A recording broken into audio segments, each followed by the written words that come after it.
JAX RPC is an acronym for Java API for XML-based Remote Procedure Call.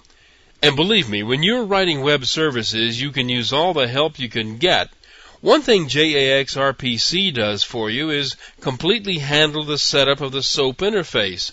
I'll be showing you how it does that in the next couple of lessons. JAX RPC development software comes as part of the J2EE 1.4 SDK download. On the Sun website, you'll see where you can download the developer's pack for JAX RPC, but if you have J2EE 1.4 already installed, you already have everything you need. The whole thing works in a way similar to Beans. A web service is method-based, so basically you have a client process to call the remote methods. The client makes a local call to a method of a stub, just as if it were a remote method being called.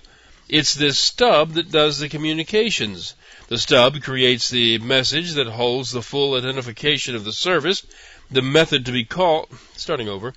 The stub creates the message that holds the full identification of the service, the method to be called, and the arguments, if any, that are to be passed to the method. The packaged method call is sent to the skeleton.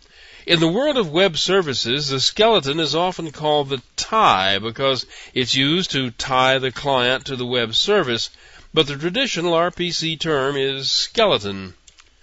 The stub uses the values sent to it to make the call to a method of the service. The return value from that method is sent back to the skeleton. The skeleton, or the tie, then packages the returned value as an SOAP message and returns it to the stub. The stub then converts the returned data into the form expected by the local caller and uses it as the returned argument to the client. The service may have a number of methods that are called in this same way. These methods are usually associated in some way that can make them part of the same service. For example, one method could be a lookup method that finds things and returns one or more IDs of them, and another method could accept an ID to return information about the item. There are as many different ways of doing this as there are ideas for web services. There is a lot to do to build a web service and to build a client that can use it.